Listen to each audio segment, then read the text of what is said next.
లోకమంత నాదేనని ఆదమర్చి తిరుగకు. లెక్క చెప్పే రోజు ఉందని ఏనాడు మరువకు.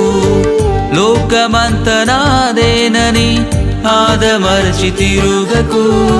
లెక్క చెప్పే రోజు ఉందని ఏనాడు మరువకు.